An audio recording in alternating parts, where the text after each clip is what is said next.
E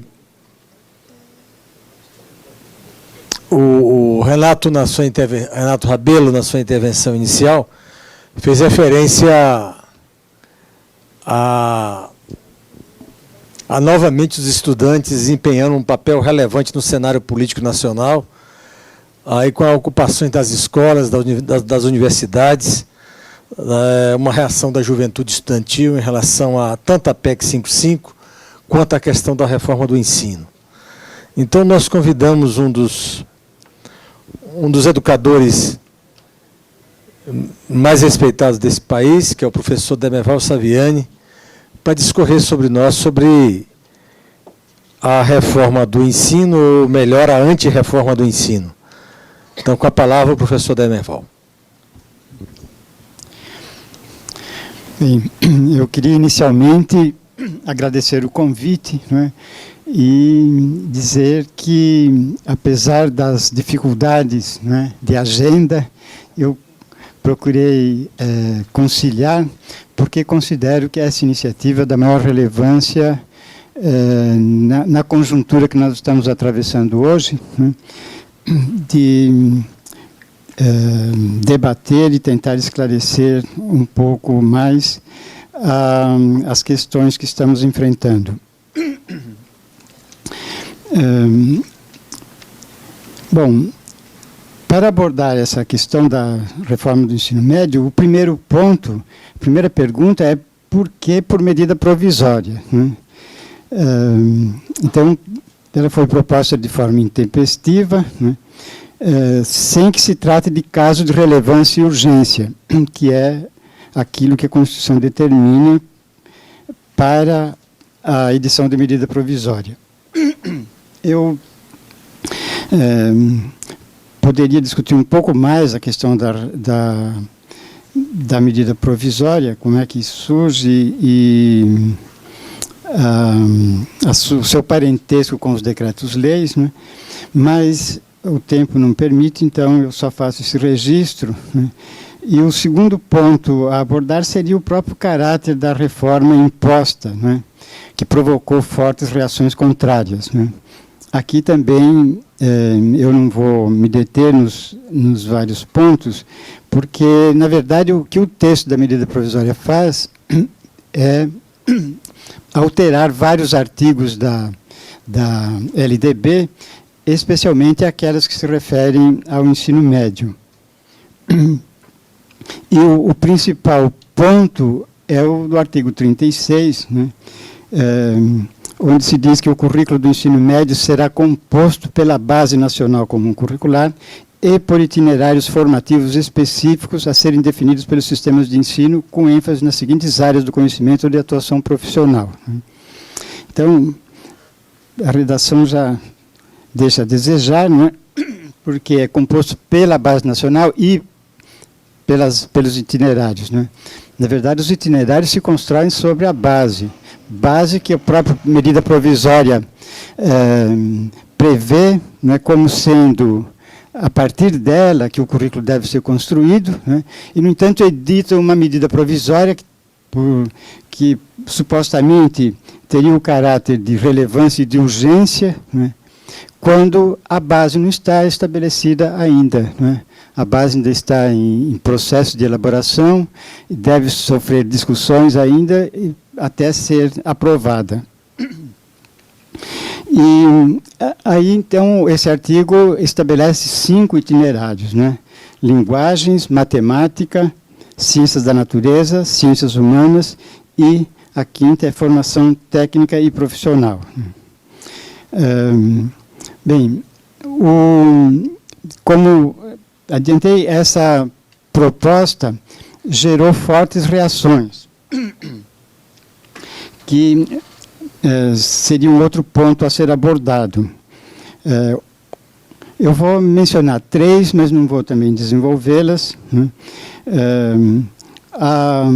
A primeira reação forte foi do próprio Fórum Nacional de Educação, né, que lançou uma 45ª nota pública sobre essa medida provisória. E nessa nota, entre outras considerações, o fórum afirma que o governo Temer erra no método e no processo, restritivos e impeditivos do debate e do encaminhamento adequado sobre a matéria nas redes e sistemas de educação. E também erra no conteúdo e suas repercussões no país, o que gerará mais atrasos e retrocessos em face da necessária formulação e implementação de medidas consistentes e bem fundamentadas para o ensino médio. E, então, após fazer essa avaliação geral, o fórum lista 23 pontos negativos contidos nessa medida provisória, nessa suposta reforma, ou nessa contra-reforma. 23 enunciados segundo a ordem do alfabeto, né? Começa pela letra A. Eu até disse que se não fosse a reforma ortográfica, né, e esses pontos esgotavam o alfabeto, né? Nós tínhamos 23 letras, e com a reforma aí foram reabilitados o K, o W e o Y, então são 26 letras, né? Faltou apenas isso para que a análise do fórum esgotasse essa. Eu destaquei algumas delas, mas também não vou me deter para não me alongar, né?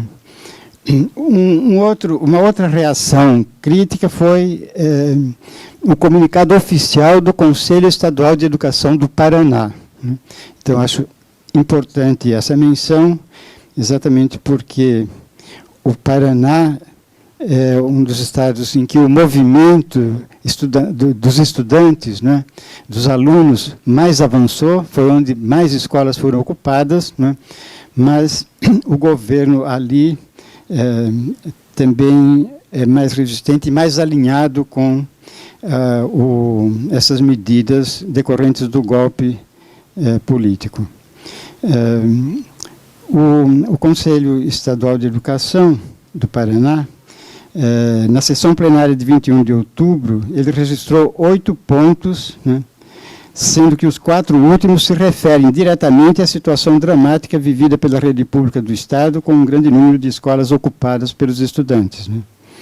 E eu, então, não vou abordar esses pontos, mas vou destacar o de número 4, que diz o seguinte: ainda como evidência dessa incompreensível forma de encaminhar a discussão de políticas públicas, ressaltamos que sequer os sistemas estaduais de educação foram consultados ou mesmo informados previamente dessa proposta, alijando-se assim do debate aqueles que devem ser os principais organismos reguladores e executores das medidas nela delineadas, né?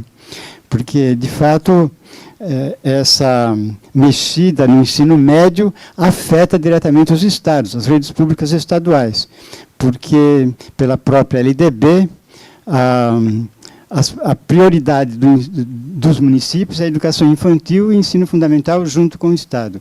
E a prioridade dos estados é o ensino fundamental juntamente com os municípios e o ensino médio. Então, o ensino médio é a responsabilidade básica dos estados, né? E a própria LDB também induz a isso, uma vez que determina que os municípios só poderão se dedicar a níveis de ensino ulteriores ao fundamental quando estiverem inteiramente atendidas às necessidades do ensino fundamental. E, mesmo assim, para além dos 25% que eles são obrigados a investir em educação por determinação da Constituição. Então, isso, de certa forma, exclui os municípios de atuarem no ensino médio. Então, o ensino médio é atribuição dos estados, mas o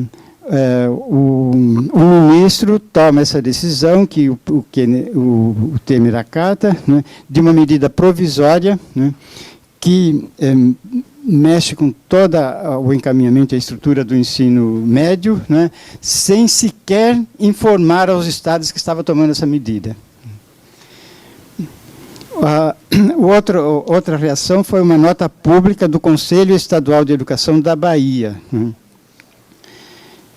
que começou a nota com a seguinte afirmação: em sua missão, o Conselho Estadual de Educação, em sua missão de representante da sociedade na gestão democrática do sistema estadual de ensino, vem, por meio da presente nota pública, externar sua contrariedade à medida provisória que institui a reforma para o ensino médio. Nesse instante, a contrariedade do Conselho se centra em duas premissas fundamentais que se relacionam mutuamente. A primeira é do método, né, a inadequação do método, e a segunda do conteúdo, né, posicionando-se contra o empobrecimento curricular preconizado pela reforma. Bem, então, feitas essas observações preliminares, eu vou fazer agora algumas considerações sobre o sentido dessa reforma, que eu vou enfechar em 4 perguntas. A primeira pergunta é: flexibilidade ou determinação camuflada dos itinerários? Porque veja que o argumento principal que tem circulado em favor dessa reforma é a flexibilidade, que ele torna o ensino médio mais flexível, propõe itinerários que os estudantes podem escolher e deixa a liberdade dos estudantes de escolher o itinerário que melhor lhe interessa, o que melhor lhe convém, né?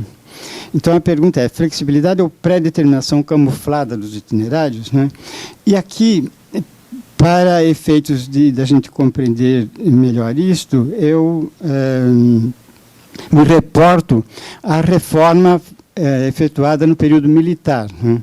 A reforma baixada pela Lei 5692, de 11 de agosto de 1971, que reformulou os antigos ensinos primário e médio, que passaram a se chamar de primeiro e de segundo graus, né? Essa reforma pretendeu tornar o ensino de segundo grau universalmente profissionalizante, né? A chamada profissionalização do ensino de segundo grau, né? E o argumento que foi apresentado para justificar essa reforma foi traduzida numa espécie de slogan, né, que Valnir Chagas, né, o principal ideólogo dessa reforma, formulou, que o slogan era o seguinte: ensino, o que vigorava antes, né, era ensino geral, né, para os nossos filhos e ensino profissional para os filhos dos outros, né. Ele argumentava que as elites raciocinavam dessa maneira. Então, reservavam para si o ensino geral, né, e obrigavam os outros, quer dizer, os trabalhadores, a se contentarem com o ensino profissional. Então, agora não, agora todos vão ter que ter um preparo para o trabalho, um preparo para o exercício profissional no mercado de trabalho. Todos, independentemente da sua condição social, cultural, de classe, etc., né? Então, ensino profissional para os nossos filhos versus ensino geral para os nossos filhos versus ensino profissional para os filhos dos outros. Bem, só que quando a reforma foi instituída, como é que ela foi proposta? Ela foi proposta nos seguintes termos, né?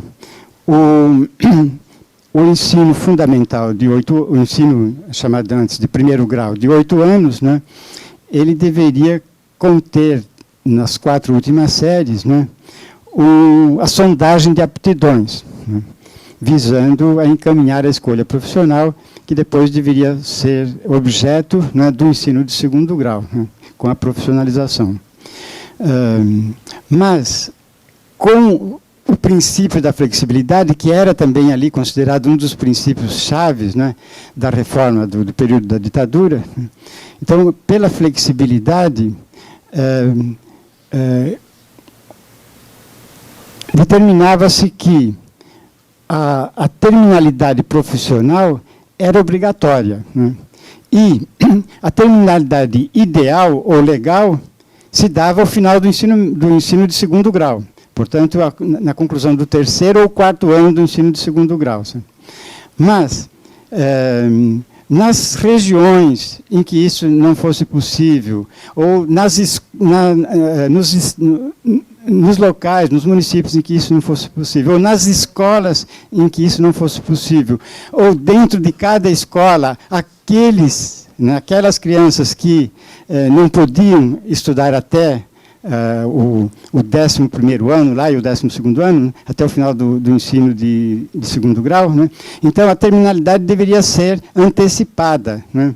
No 10º ano, no 8º ano, portanto, do ensino fundamental, no 6º ano, naquelas regiões mais atrasadas, com mais dificuldades, podia ser antecipada para o 6º ano, para o 4º ano, e aí se estabeleceu, então, a distinção entre terminalidade ideal ou legal e terminalidade real, né? Então, aquele slogan, ensino geral para os nossos filhos e ensino profissional para os filhos dos outros, foi metamorfoseado neste outro, né? Terminalidade geral ou legal para os nossos filhos, né? E terminalidade real para os filhos dos outros. Então, a flexibilidade aí funcionou não para permitir, né, que todos tivessem acesso ao máximo de formação possível, né, mas para justificar as desigualdades, né. Então, é isto que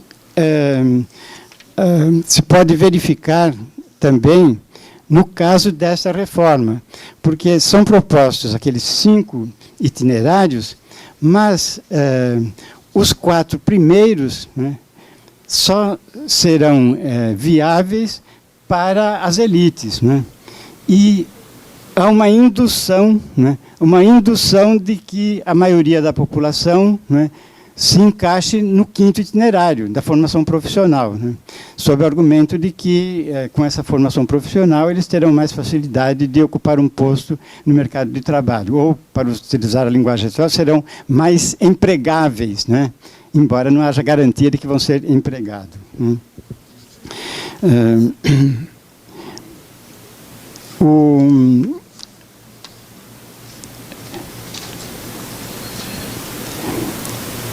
Isto vai nos levar, então, a uma segunda pergunta, né? Liberdade de escolha dos adolescentes ou descarte da responsabilidade dos adultos, né, dos professores, né? Como é que se justifica, né, uma reforma que transfere para os adolescentes, né, uma escolha de um itinerário profissional, né, quando nós sabemos que os adolescentes não têm ainda condições de fazer essa opção, né. Quando nós constatamos que os jovens que entram para a universidade, que já concluíram o ensino médio e aí buscam, mediante vestibular, ocupar uma vaga nas universidades, não tem clareza da carreira a ser escolhida, não é? É muito frequente os jovens entrarem num curso superior, não é? E ainda no primeiro ano já desistirem e procurar um outro, ou vão para o segundo e de lá acabam desistindo porque entenderam que fizeram a escolha errada, né? Agora, vai antecipar isso para os adolescentes de 15 anos, né, que vão já ter a escolha do seu projeto de vida. Quer dizer, isto não tem cabimento. Como é que vai se transferir? A responsabilidade aí é dos adultos, é dos professores, de dar uma formação consistente para que os adolescentes possam ir tendo maior base, maior clareza sobre as condições em que a sociedade funciona, para ele poder se situar e ir definindo o seu caminho, né. A terceira questão, né, é relativa à proposta que aparece também na medida provisória de ensino médio em período integral, né. Isso está até na ementa da medida provisória, né. que indica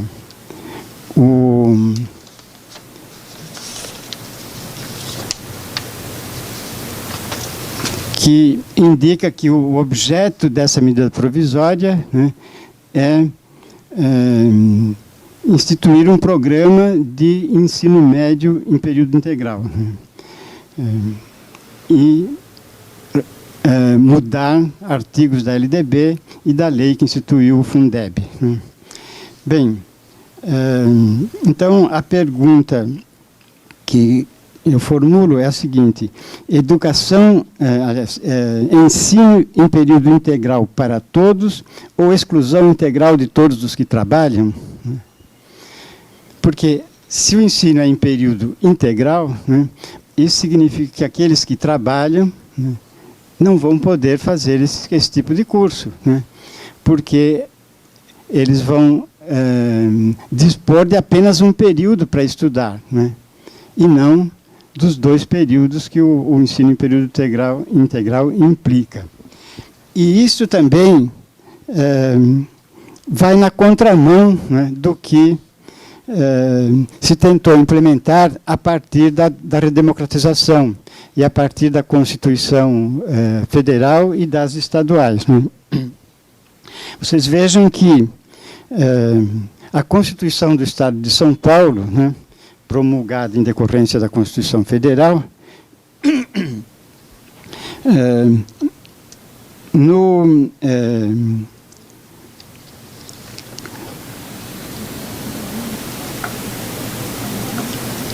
dos seus artigos, estabeleceu um parágrafo determinando que as universidades públicas estaduais deverão manter cursos noturnos que, no conjunto de suas unidades, correspondam a 1/3, pelo menos, do total das vagas por elas oferecidas, né? Então, vejam, aí, por uma norma constitucional, se obrigava as universidades estaduais a abrir cursos noturnos, né, que não era a prática até então existente, né? As nossas universidades no estado de São Paulo, as estaduais, elas funcionavam em período integral, né? Havia boa parte dos cursos era efetivamente em período integral, com aulas, com disciplinas funcionando de manhã e de tarde, né? Não funcionavam à noite. E havia cursos que funcionavam ou de manhã ou de tarde, né? Mas com algumas disciplinas funcionando às vezes no período contraposto, né? Bem, por conta de oferecer também aos que trabalhavam, né, a oportunidade de ingressarem nas universidades públicas do Estado, foi estabelecida essa norma, que deveriam oferecer pelo menos 1/3 de suas vagas no período noturno, né. Bem, e isto fez com que as nossas universidades abrissem para o funcionamento no período noturno, né, criando, inclusive, a infraestrutura, com a biblioteca aberta, e aí aberta também aos sábados, que não abria de sábado, mas aí como é que os alunos do noturno, que têm pouco tempo para consultar a biblioteca, vão poder fazê-lo, né? Então, a abertura também aos sábados, né? Bom, mas uma coisa é ensino em tempo integral, e a outra coisa é educação integral, né? E aí, então, a outra pergunta que cabe fazer é: educação integral para todos ou uma vitrine para efeitos de demonstração reduzida a pequenos grupos elitizados? Porque, vejam bem, a medida provisória, quando ela propõe um programa de ensino em tempo integral, ela também justifica isso em termos da educação integral, né? O que entra em contradição com os itinerários, né? Porque se você escolhe um itinerário, significa que você está deixando de se formar naquelas outras áreas, né? E, consequentemente, isso não é educação integral, né? Agora, além disso, o governo estabelece que o governo federal, né, vai transferir recursos para viabilizar aos estados, né, o funcionamento do ensino médio em período integral. Mas estabelece que isto será feito por 4 anos. Né? Bom, mas então isso significa que as escolas irão funcionar em período integral por 4 anos e depois, né? O governo dos estados vão ter recursos para isto, né? Então, é uma contradição que o mesmo governo, né, que encaminha uma PEC, né, uma proposta de emenda à Constituição, né, congelando os gastos públicos por 20 anos, né, estabeleça por medida provisória e, portanto, com um grau de urgência para ser implantado o quanto antes, uma reforma do ensino médio em período integral. Né? Claro que o período integral exige muito mais recursos, né? Porque você precisa aumentar, né, a infraestrutura, né, para funcionar em período integral. Precisa aumentar as horas dos funcionários que trabalham, né, dos professores, dos funcionários de apoio, né, também dobrando o período. Né. Portanto, no mínimo, uma escola em tempo integral, né, que passa do tempo parcial para o tempo integral, teria que dobrar o investimento. Ele dobra as despesas, né? No mínimo. Né?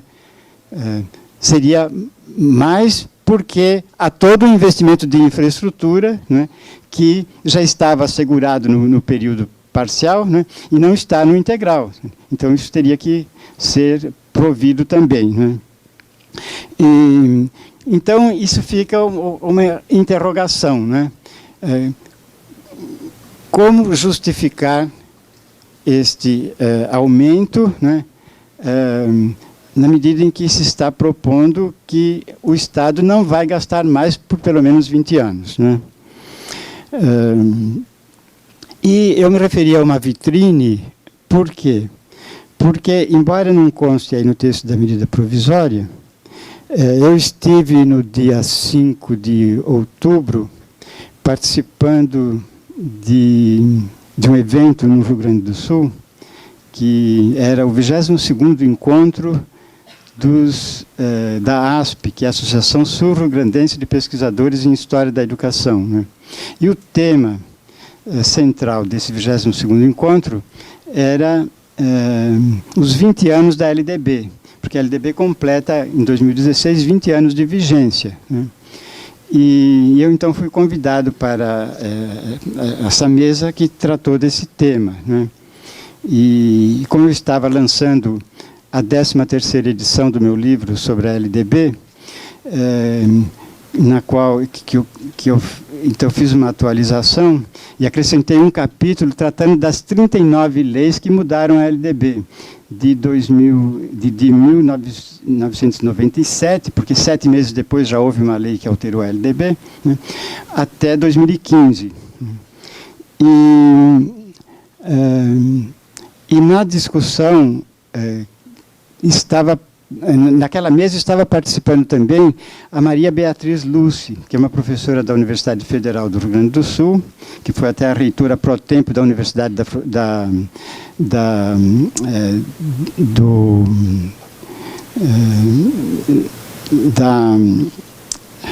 Universidade Federal do Pampa, né, que pega toda a metade sul do Rio Grande do Sul, e que foi também secretária de Educação Básica do MEC. Né? Então, lá ela deu a seguinte informação, que o plano do MEC é apoiar a abertura de escolas de tempo integral de ensino médio, né? Mas cada estado deveria colocar no programa, no máximo, 30 escolas. 30 escolas. Aí ela disse, pois é, só que no Rio Grande do Sul nós temos 1.200 escolas de nível médio. Né? E, de fato, eu dei uma olhada no censo escolar, né? E a média do país seria umas 700 escolas por estado, mas nós sabemos que os estados pequenos, com menos população, têm um número bem menor. E há estados com um número muito maior. Né? Então, no caso dela, ela deu essa informação de que eles têm 1.200 escolas e 30 vão passar em tempo integral, né? Então, é claro que esse tipo de ensino vai ficar limitado a pequenos grupos, a uma elite, a uma decisão de efeito de demonstração, né? E apenas uma vitrine que não tem impacto no conjunto do desenvolvimento do ensino médio, né? Mas o que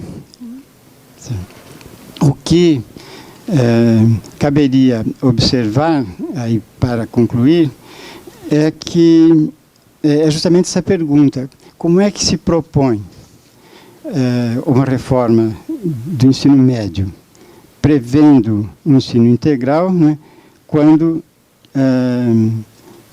se está disposto a congelar por 20 anos as verbas, né?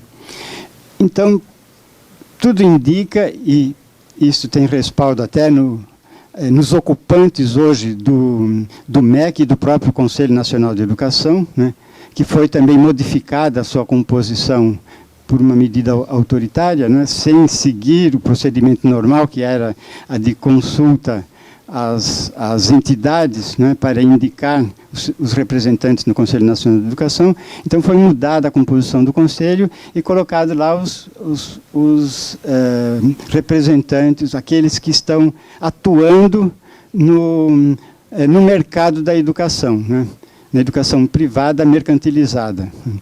E, então, tudo indica que o vetor dessa reforma é a privatização do ensino médio, né? Privatização que não vai ter esse caráter diretamente, mas vai ser as chamadas parcerias, né? Parcerias público-privadas, né? A própria obrigatoriedade da língua inglesa, um dos pontos que o Fórum levantava, o Fórum Nacional de Educação, é justamente essa aqui. Essa obrigatoriedade da língua inglesa vai forçando todas as escolas a colocá-la no currículo, né, vai implicar convênios com as entidades que oferecem curso de língua inglesa. Então, só por esse caminho é que a gente pode entender que se possa propor uma reforma desse caráter, né, no mesmo momento em que se está congelando os gastos públicos, né? Bom, claro que faltaria aqui agora dizer por onde que o ensino médio deveria ser reformado. Infelizmente, o meu tempo se esgota antes disso, né? Mas eu queria, pelo menos, observar que essa ideia de que a profissionalização do ensino médio é o caminho, né, ela já fracassou lá na reforma do ensino de segundo grau do período militar, né, porque a suposição de que a formação profissional ela remete diretamente ao mercado de trabalho, ela não tem base no modo como a economia funciona atualmente, né? E por isso que ela fracassou lá, porque para os próprios empresários isso não era interessante. Era interessante um trabalhador que tivesse uma formação geral, né, e maior capacidade então de adaptação e de raciocínio do que aquele que já vinha com um esquema prévio, né? Quando cada empresa tem um esquema de organização, que aquele que vem com um esquema prévio diferente só cria dificuldade, só atrapalha, né? Então era mais adequado ter uma formação mais geral e lá ele se integrava no esquema da empresa mais rapidamente e de forma mais produtiva, né? Isto também se evidencia por quê? Porque com o avanço das forças produtivas, com o desenvolvimento tecnológico, hoje não se põe mais o problema de uma formação técnica específica de nível médio, né? Por isso é que o caminho sempre foi no sentido de que o ensino médio se tornasse universalizado, porque é o complemento da formação geral que cabe ao ensino fundamental, né? E um dado que ilustra muito bem isso também é o sistema S, né? Isso veio da reforma da ditadura do Estado Novo, né? as as chamadas reformas do ministro Capanema. Em 1942, foi baixado o decreto-lei que reformou o ensino secundário. E lá o ensino secundário era definido como destinado às elites condutoras, né? Ele tinha 7 anos, né, 4 de ensino ginasial e 3 do colegial, né, e que era o único que dava acesso a todas as carreiras de ensino superior, né. Mas, na mesma época, foram organizados as modalidades de ensino técnico. Em 1942, o decreto-lei que instituiu o ensino técnico industrial, né, também de 7 anos, 4 de ginásio e 3 de colégio, né, mas voltado para a formação dos técnicos para trabalhar nas indústrias. Em 1943, o ensino comercial, né, e em 1946, o ensino agrícola. Né. Agora, além disso, foram criados, né, em 1942, o SENAI, em 43 o SENAC e em 46 o SENAR, né? Serviço Nacional de Aprendizagem Industrial num caso, comercial no outro e agrícola no outro. O dos transportes veio mais tarde, né? Bem, e qual era o sentido? Por que era Serviço Nacional de Aprendizagem? Porque aí se tratava, nesse caso sim, né, de dar a formação manual, né, para os trabalhadores manuais. E aí, então, não era exigido escolaridade prévia.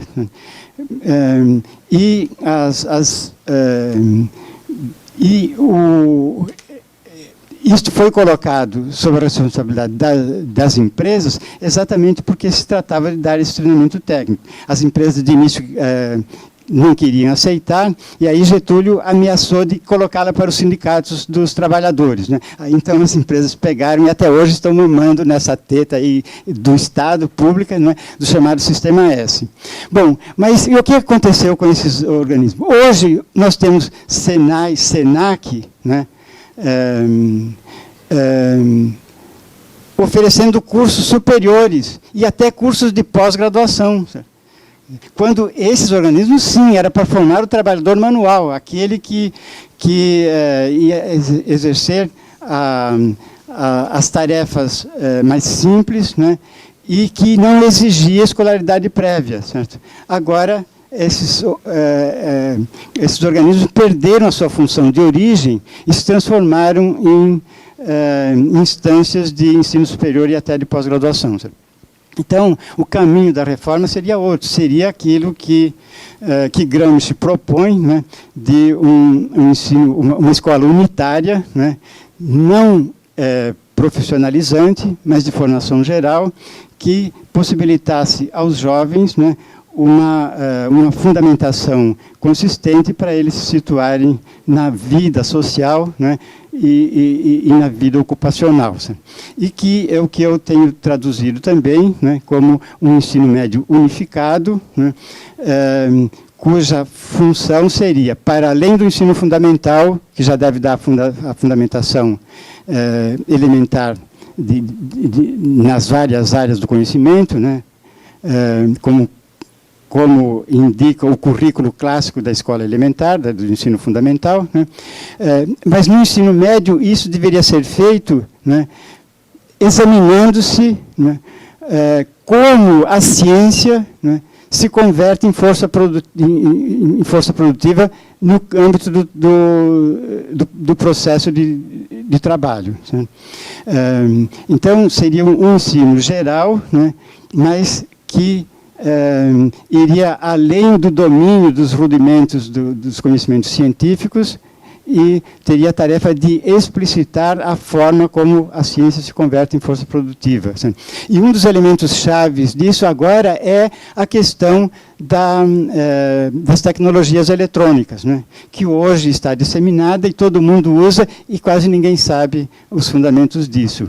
Então, como o ensino, naquele conceito de politecnia, que deve prover os fundamentos científicos das múltiplas técnicas que caracterizam a produção moderna, hoje essas técnicas são dominantemente de caráter eletrônico, né? E o domínio desses conhecimentos se faz necessário para que nós não fetichizemos a tecnologia e também não ficamos na dependência do seu funcionamento, né? E tratando-as como se fossem pessoas, né? Hoje os jovens se relacionam com as máquinas como se fossem pessoas, né? E não tem clareza do que tornou possível isso, que são as ciências físico-matemáticas, né? Então, por aí é que faria sentido a reforma do ensino médio. Muito obrigado.